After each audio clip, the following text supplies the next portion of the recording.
하나님께 감사를 드립니다. 귀하고 복된 주일을 허락하시고 저희가 예배하도록 은혜 주심을 감사드립니다. 이 시간 성령께서 우리 가운데 역사하여 주시옵소서. 우리를 인도하시고 오늘 우리를 위해 예비하신 은혜를 입혀 주시옵소서. 이 시간 제자의 기본 훈련 시간입니다.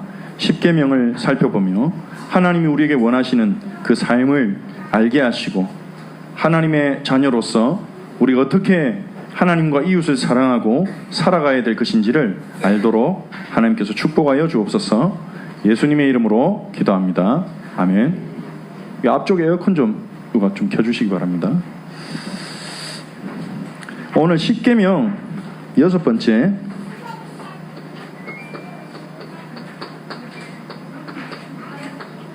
시간입니다. 우리가 십계명을 통해 하나님을 어떻게 사랑할 것인지, 그리고 우리의 이웃들, 우리의 가족과 형제들과 우리 주변에 있는 사람들이 우리의 이웃들이죠.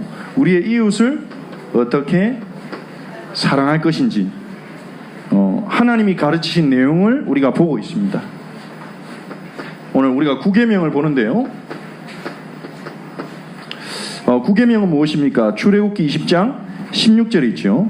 내 이웃에 대하여 거짓 증거하지 말라. 거짓 증거하지 말라는 말은요, 거짓 증언 그랬으니까 요거는 재판하고 관계되어 있는 언어 같습니다.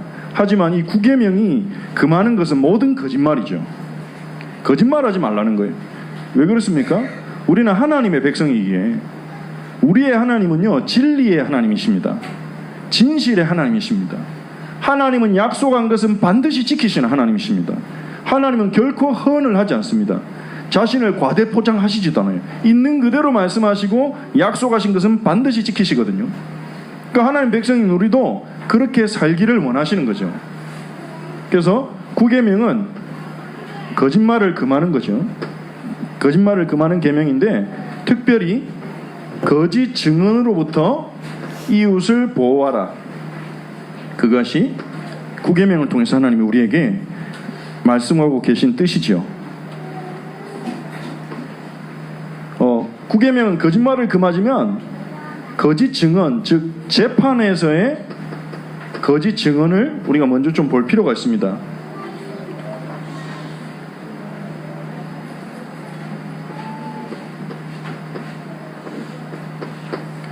왜냐하면 출애굽기 20장에서도 거짓 증언이라는 우리가 말이 사용되었기 때문에 재판에서의 거짓 증언이 얼마나 이게 위험한 것인지 우리가 한번 생각해 볼 필요가 있습니다.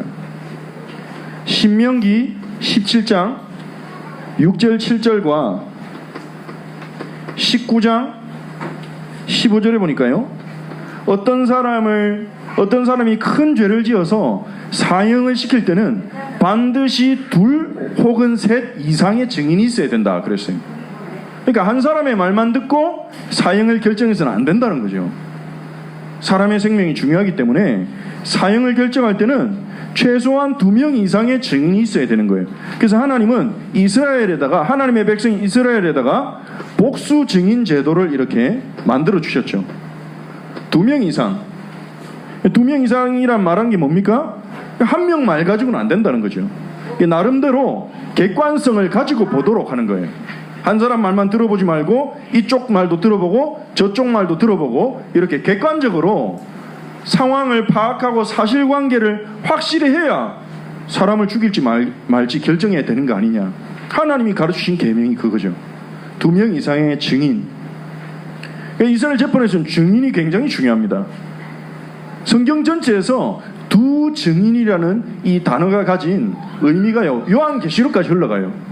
요한계시록을 보면 2 증인이 나오거든요.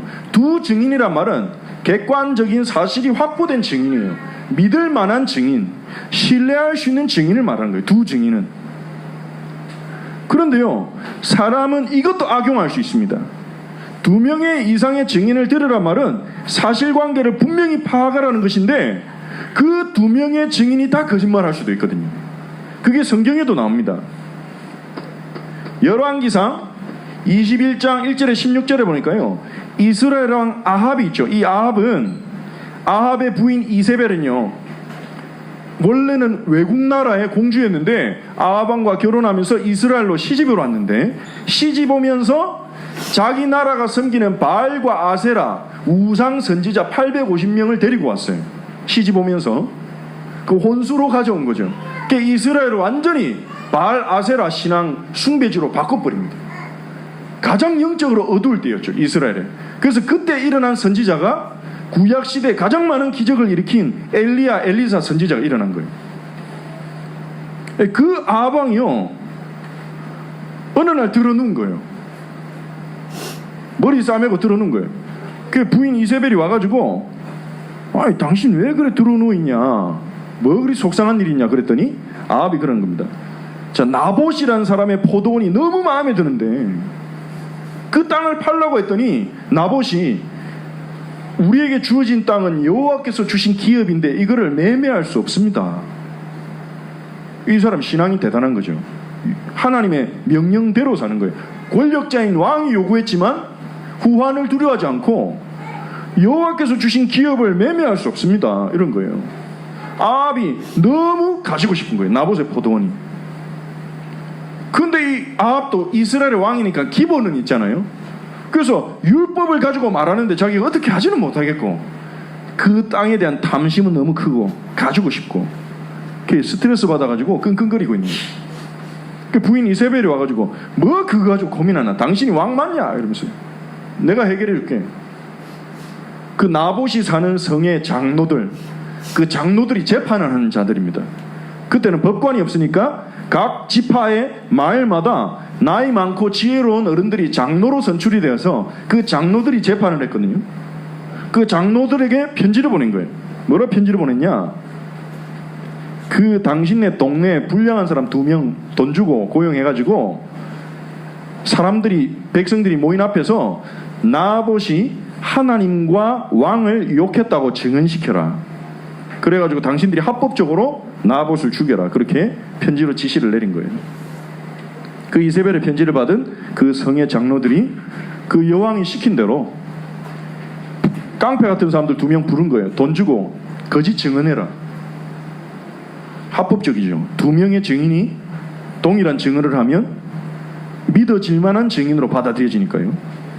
그 2명이 백성들이 모인 앞에서 나봇이 여호와를 모독하고 왕을 모독했습니다, 반역자입니다. 그래서 돌로 때려 죽인 거예요. 2명의 재판이 2명의 증인이 증언하니까 백성들 모르는 사람 믿어버리고, 장로들은 알고 있죠, 아니라는 거를.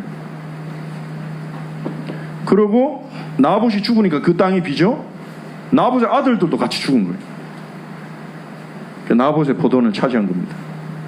여호와께서 아합 왕에게 선지자를 보내서 이제 아합의 집과 아합의 후손이 완전히 멸할 것이라고 그렇게 말씀하시죠. 그러니까 거짓 증언이란 건 뭡니까? 사람 죽고 살리는 거예요. 단순히 거짓말이 아닙니다. 단순히 거짓말이 아니라 재판에서의 거짓 증언요, 사람을 죽고 살리는, 지금도 마찬가지잖아요. 거짓 증인 때문에 억울한 일 당하는 사람들, 평생을, 당장 목숨이 죽지는 않을지라도 평생 고통스러워하는 사람들도 많거든요. 하나님 그걸 정말 미워하시는 거예요. 재판에서 거짓 증언하는 거, 사람을 죽이는 거기 때문에. 그래서 잠언 25장 18절 보니까 거짓 증언은 방망이다, 칼이다, 뾰족한 화살이다, 그렇게 말했어요. 거짓 증언이면 사람 죽이는 거예요. 뒤에서 다른 사람에게 거짓말하는 거. 그럼 왜 우리는 거짓말을 합니까? 사람들은요, 여러 가지 이유가 있겠죠. 어떤 사람은 다른 사람 그냥 속이려고, 속이는 게 좋아서 악의를 가지고 그 사람에게 피해를 주려고 거짓말을 합니다. 어떤 사람은 교만 때문에, 나를 높이고 싶은 마음 때문에 거짓말을 합니다. 거짓말로 다른 사람을 이용하든지, 아니면 나 자신을 좋게 보기 위해서 자꾸 과장하는 거예요. 말을 해도 자꾸 과장해요. 요만큼 해놓고 이만큼 했다고, 내가 다 했다고. 실제 사실보다 부풀려서 자꾸 말하는 거예요. 내 자식이 반에서 10등 하는데, 우리 딸이 반에서 1등 한다고. 우리 아들이 최고로 선생님한테 칭찬 다 받는다고. 그런 거짓말이 뭡니까? 나를 좋게 보이려고, 사람들이 나를 존경하게 하려고 하는 거죠. 그 근본이 뭡니까? 교만인 겁니다. 내가 남보다 나아야 된다. 그리고 자기를 보호하기 위해서 막 곤란한 상황이 됐을 때 솔직히 말하면 피해볼 것 같으니까, 진실되게 말하면 손해볼 것 같으니까 자기를 보호하기 위해서, 또 이익을 얻기 위해서 거짓말하죠. 어떤 이익을 위해서. 어떤 사람 두려워서 거짓말하기도 하고요. 두려움 때문에. 어떤 사람 그냥 편리해서 거짓말해요. 진실을 말하면 여러 가지 과정들이 복잡하니까 그냥 편하려고, 귀찮아서 했어, 내가 했어, 다 끝냈어, 안 했는데, 그렇게 말하기도 하죠. 우리 일상에서 거짓말들이 굉장히 많아요. 우리는 굉장히 거짓말 많이 하고 산다니까요. 하면서 그게 문제라는 것도 사실 잘 모르죠. 이 모든 원인은 하나를 합치면 뭡니까? 하나를 합치면요, 욕심이에요. 우리를 거짓말하게 만드는 근본 원인은요, 우리의 마음속에 있는 욕심이에요. 실제보다 더 좋게 보이고 더 이익을 얻고 불이익을 안 얻고 거짓말을 의지하는 거예요. 욕심 때문에.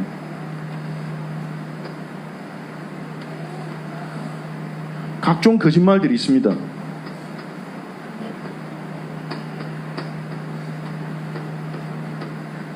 이 중에 어떤 걸 우리가 그것도 거짓말이야? 이렇게 생각할지도 모르겠습니다. 호세아 4장 2절에 보니까 10계명의 항목들을 하나하나 언급하면서 9계명을 이렇게 호세아 4장 2절에서 말합니다. 속임과. 9계명이 거짓 증언하지 말라는 거지만 사실은 속임수, 거짓말에 대한 계명이라는 것을 이제 호세아 선지자는 그렇게 봤다는 것을 알 수 있는 거죠. 다른 10계명의 항목들 살인, 간음 얘기하면서 9계명을 말할 때는 호세아 선지자가 속임과 그렇게 말했어요. 거짓말 자체가 하나님이 우리에게 피하라고 말씀하신 거란 거죠. 거짓말에는 좀 전에 우리가 살펴봤듯이 재판에서의 위증도 거짓말이겠죠. 이건 사람을 죽고 살리는, 평생 억울하게 만들 수 있는, 평생 지옥같이 살게 만들 수도 있는 게 그게 위증입니다. 두 번째, 또 어떤 게 있습니까? 요것도 거짓말이야 우리가 생각할 수 있지만, 다른 사람의 말을 왜곡시키는 거예요. 원래 의도와 다르게 전달하는 거예요. 요거는 언론들이 자주 하죠. 똑같은 사람의 말을 들어도 각자 다 다르게 얘기해요. 똑같은 사건을 보고도 보수적인 신문에서 말하는 거, 진보적인 신문에서 말하는 거 달라요. 자기가 보고 싶은 각도에서, 말하고 싶은 각도에서 조금씩 조절하는 거죠. 아예 거짓말은 아닙니다. 요걸 보고 절반의 진실이라고 할 수 있습니다. 이것도 거짓말이에요. 절반의 진실. 과장하고. 이게 얼마나 많은지요. 다른 사람 말 왜곡하는 게. 자기 듣기 싫은 것만 딱 잡아가지고 하는 거예요. 요렇게 꼬투리 잡으면 꼬투리 안 잡힐 사람이 없다니까요. 교계에서는 이런 거 가지고 막 이단 누명 씌우고, 설교 중에서 꼬투리 잡고 싶은 부분만 딱 빼가지고 이런 말 했다, 그냥 이단이다. 또 정치계에서는요, 또 딱 꼬투리 잡아, 정치에서는, 그 종교계에서는 이단으로 만드는 거면, 정치에서는 우리나라에서 막 지금 논란되고 있는 게 뭡니까? 조금만 이제 발언에 문제, 마음에 안 드는 사람 있으면 그 말한 것 중에 문제인 거 딱 떼가지고 종북이다, 종북아 이러면 사람들이 대부분, 특히 어른들은 완전 싫어하잖아요. 왜 북한을 추종하냐? 그렇게 딱 씌워가지고 사람들이 그 사람을 싫어하더라고요. 그런 왜곡이요 굉장히 많이 일어나고 있어요. 카톡에요 별의별 정보들이 다 돌아다니잖아요. 굉장히 열심히 보내시더라고요. 저는 잘 안 보냈는데 꼭 필요한 것만 보내려고 하는데, 보내면서도 이거 보내서 유익할까 안 유익할까 생각하면서 보냈는데, 어떤 분은요 들어오자마자 바로 돌려요. 공유정신이 굉장히 뛰어난 분들이죠. 근데 그 도는 정보 중에 진실은요 거의 진실된 정보가 많지 않습니다. 제가 그거 보면서요 진짜 많은 생각을 합니다. 어느 날 저희 어머님이 막 카톡 와가지고 이거 꼭 읽어보고 다른 사람들 알려주라 그렇게 왔더라고요. 그래 봤더니 막 어떤 선교사님이 이제 지금 그 이슬람 국가에서 사형당하게 생겼다, 내일 사형당해서 다 같이 긴급 기도해 주시기 바랍니다, 그런 거예요. 그냥 가만히 읽어보니까 제가 3년 전에 본 카톡하고 내용이 비슷한 것 같은 거예요. 인터넷 확인해 봤죠. 3년 전에 그런 카톡이 돌았는데 확인해 보니까 진실이 아니었다. 누가 돌린지 모르겠어요. 무슨 목적으로? 선교사를 위해 기도하는 건 뭐 나쁘진 않겠죠. 근데 거짓을 가지고 그렇게 할 필요가 없잖아요. 자꾸 거짓 땡겨 돌아요. 뭐 누가 어떻다. 그래서 야, 이게 진짜 거짓의 세상이구나 지금 그 생각이 들어요. SNS가 발달하면서 더 거짓말이 광범위하게 도는 거예요. 왜곡시키기. 이 사람들은 거짓말한다는 의식도 없습니다. 왜냐? 절반의 진실은 가지고 있기 때문에. 나는 사명을 가지고 이 진실을 전한다 생각합니다. 그러니까 확인해 봐야 돼요. 그리고 뒤에서 수군거리는 거, 수군거리고 모함하는 거, 이것도 거짓말이죠. 거의 사실 확인 안 된 거 얘기해요. 뒤에서 얘기할 때 사실 다 확인해보고 얘기하는 사람 많지 않아요. 뒤에서 누구 얘기할 때 수군. 로마서 1장 18절에서 32절을 보니까 이 수군거림을요, 하나님을 떠난 사람들의 대표적인 불의함의 명단에 들어가요. 하나님을 떠난 사람들의 불의함의 대표적인 행동 중에 하나가 수군거리는 거예요. 뒤에서 욕하고 모함하고. 이거 재밌어요. 뒤에서 남 깎아내리면서, 남 깎아내리면 내가 올라가는 것 같잖아요. 얘기하고 남의 명예를 도둑질하는 거예요. 그거는요, 다른 사람의 평판을 가져가는 거예요. 교회 안에서 굉장히 위험한 부분, 우리는요 이거 한다는 의식 없이 우리 기도하자 그러면서, 저 집사님 요즘에 어떻다더라 이러면서 기도해야 된다 우리, 그러면서 마치 기도하는 것처럼 포장을 해서 수군거릴 수 있어요. 교회 안에서 누군가 내가 아닌 내 얘기 말고 다른 사람 얘기하려면요 최소한 사실 확인해야 돼요. 진짜인지. 확인 안 된 거는 얘기 꺼내면 안 됩니다. 다른 제3자에게 들은 거는요 얘기하는 거 극도로 조심해야 됩니다. 왜냐? 내가 말 잘못 전달해서 그 사람에게 피해갈 수 있잖아요. 사실이 아닌 거를 말한다면 그 순간 피해라니까요. 우리의 삶에 거짓들이 얼마나 많이 들어차 있는지요. 그리고 성급한 판단, 제대로 확인 안 해보고 판단 내리는 거예요. 제대로 확인 안 해보고 판단하는 거예요. 대충 듣고 그렇구나, 저거는 틀렸구나, 대충 듣고 얘가 잘못했구나. 그럼 억울한 사람이 자꾸 생기죠. 성경에도 보니까 다윗같이 지혜로운 사람도요 속아요. 다윗이 챙겨주는 그 무비보셋이라는 자기 친구 요나단의 아들이 있는데, 그 요나단의 그 무비보셋의 종이 시바라는 사람인데, 시바가 와가지고 자기 주인을 모함했거든요. 다윗이 제일 위기에 처했을 때, 다윗의 아들 압살롬이 모반 일으켜가지고 다윗이 도망갈 때 시바가 와가지고 다윗을 막 도와주면서 제 주인 무비보셋은요 평소에 다윗 왕이 실패했으면 망했으면 그렇게 얘기하더라고요. 그러면서 지금도 안 보입니다. 어디 갔는지. 왕이 위험 당했는데. 그러니까 다윗이 그 말만 믿어버리고 그래? 그럼 무비보셋의 재산 네가 다 가져라 얘기하거든요. 나중에 확인해 보니까 아니에요. 무비보셋이 저는 그런 적이 없습니다. 성급한 판단. 그 외에도 많은 거짓말들이 있죠. 각 종류의. 여기 요 네 개는요, 왜곡하고 뒤에서 수군거리고 성급한 판단 내린 건, 이건 우리가 거짓말이라고 잘 생각 안 하는 겁니다. 근데 일부러 속이는 거 아닐지 몰라도 진리를 추구하는 건 아니잖아요. 이게 진실이 우리가 살면서 진실이 너무너무 중요하다 그렇게 생각하고 살지 않고 행한다면 거짓말이 되기 쉬운 거죠. 여기는 뭔가 우리의 동기가 들어가는 겁니다. 내가 인정받고 싶은 동기나, 다른 사람을 깎아내리고 싶은 동기나, 나를 지키고 내 이익을 보존하고 싶은 뭔가의 동기가 들어가는 거예요. 말을 왜곡하거나, 남의 말 쉽게 밀어버리거나, 성급하게 판단하거나, 뒤에서 수군거리는 거, 이런 것들이요. 그래서요, 우리가 구계명을 잘 지키려면 객관적인 태도가 필요합니다.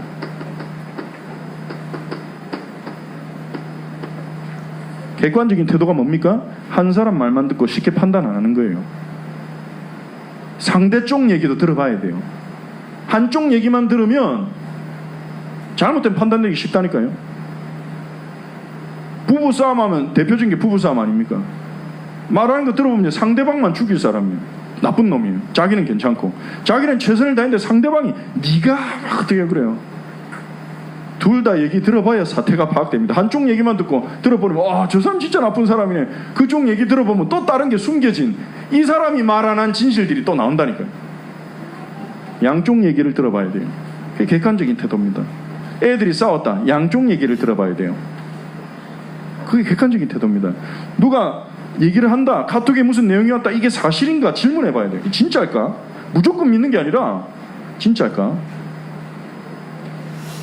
카톡이나 SNS만큼 거짓말하기 쉬운 게 어디 있습니까? 누가 보냈는지 그건 상대방은 알지만 그 사람이 어디서 받았는지 그건 모르잖아요. 출처를 모르잖아요. 객관적인 태도 하나님 백성 가지고 그냥 진리를 중요하게 진실을 중요하게 생각하는 사람은요 객관적인 태도를 가지게 돼 있습니다. 근데 거짓말 중에서도 그럼 거짓말은 절대 하면 안 되는 거냐?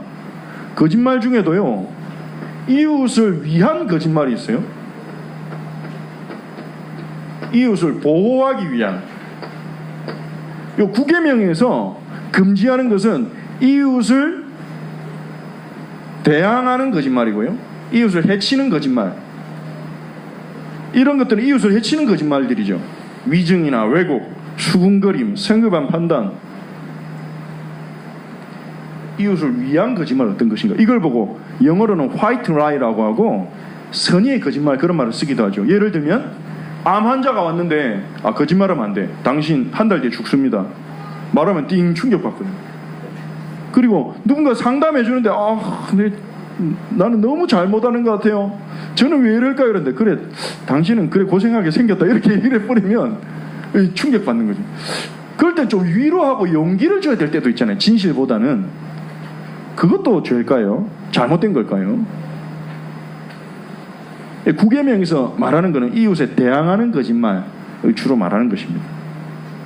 이웃을 보호하기 위한 거짓말은요 때로는 필요합니다. 성경에도 예가 있죠. 출애굽기 1장 15절 21절 보니까 히브리 산파들이 있습니다. 바로 왕이 이스라엘 집에 애들은 남자 태어나면 바로 바다에 던져 죽여라 그렇게 명령을 내렸죠. 인구를 제한하기 위해서.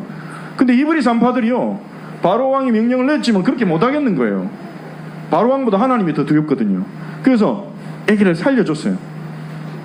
그래서 바로 왕이 나중에 불러가지고 남자 애기 죽이라고 했는데 왜 남자애들이 죽은 애들이 없어? 그랬더니 그게 히브리 산파들이 너무 건강해가지고 애기를 순풍순풍 빨리 나가지고 제가 가기 전에 벌써 낳아버렸습니다. 그 제가 받지를 못하니까 빼앗아가지고 버릴 수가 없습니다. 그렇게 거짓말을 해요. 바로왕에게. 그러니까 여호와께서 그 여자들이 여호와를 경외함을 보고 그 산파들을 축복하셨다 그렇게 말합니다. 거짓말 때문에 축복받은 게 아니죠. 여호와를 더 경외했기 때문에. 여호수아 2장에 보면 기생 라합이 정탐꾼들을 거짓말로 숨겨주는 본문이 나옵니다. 이런 거짓말도 있다는 거죠. 우리가 나를 지키고 나를 보호하고 나의 유익을 위해 나를 높이기 위한 거짓말 말고 다른 사람을 보호하기 위한 거짓말을 우리가 때로는 하며 살아야 돼요. 우리가 사는 세상에서 인간이 약하기 때문에.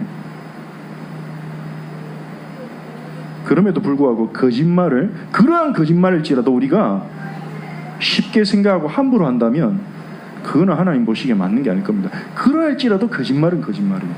우리 그거 할 때마다 마음에 두려움이 있어야 되고 하나님의 은혜를 구해야 돼요. 용서를 구하고. 사람 살리는 거짓말 했다가 난 잘했어 이게 아니라 하나님은 진리의 하나님의 백성인 나로서 거짓말을 했다는 것에 대해서 하나님 앞에 용서를 구하는 부분이 있어야 되죠.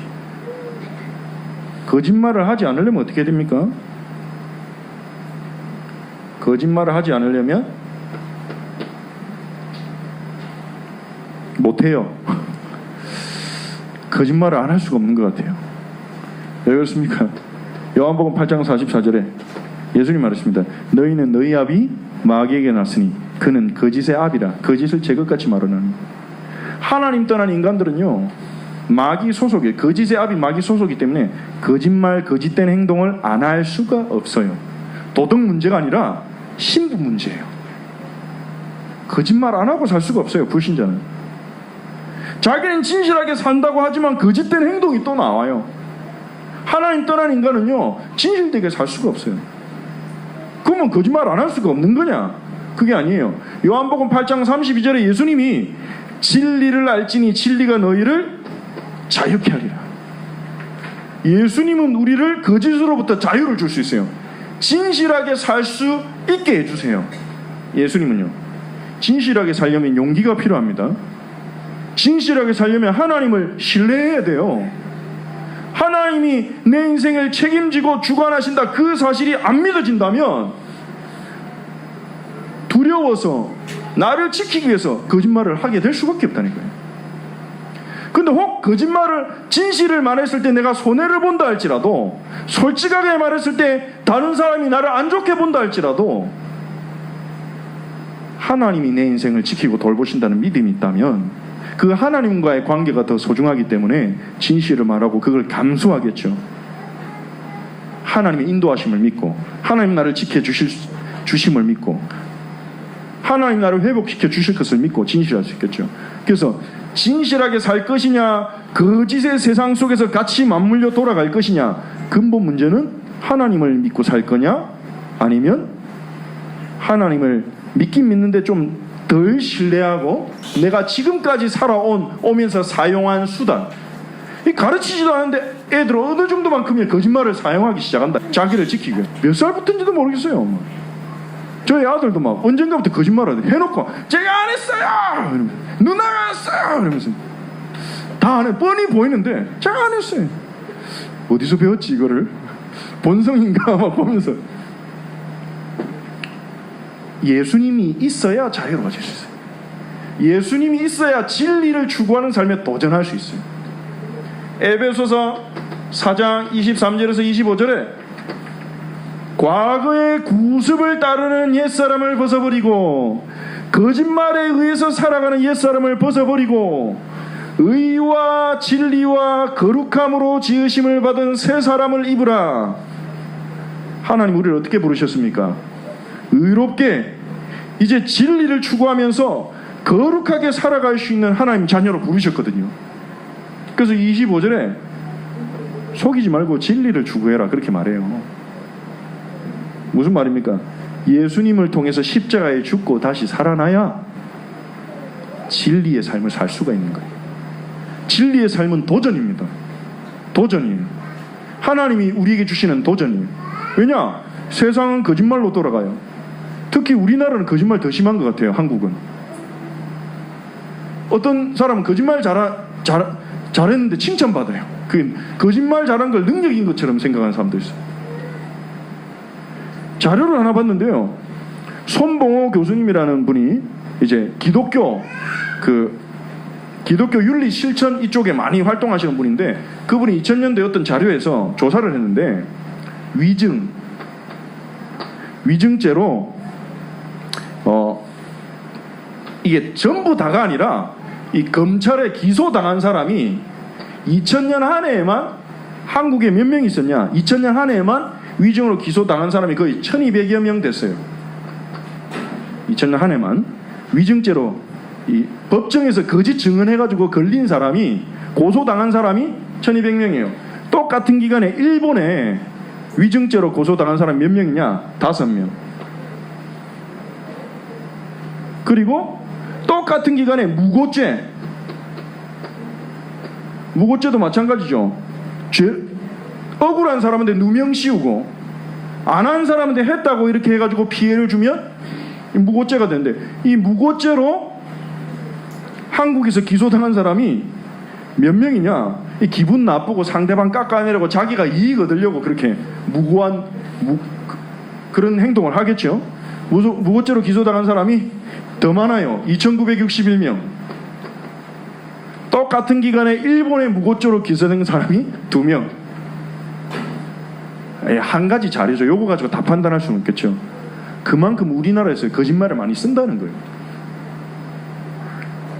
옆집에 장사 잘 되면, 기분 나쁘면 막 그 집에 뭐 벌레 나왔다 이상한 소문 퍼뜨려서 장사 막아버리고, 그런 걸로 이제 기소당하고 한 사람들이 법에 기소당한 사람은 이 정도죠. 실제는 더 많겠죠.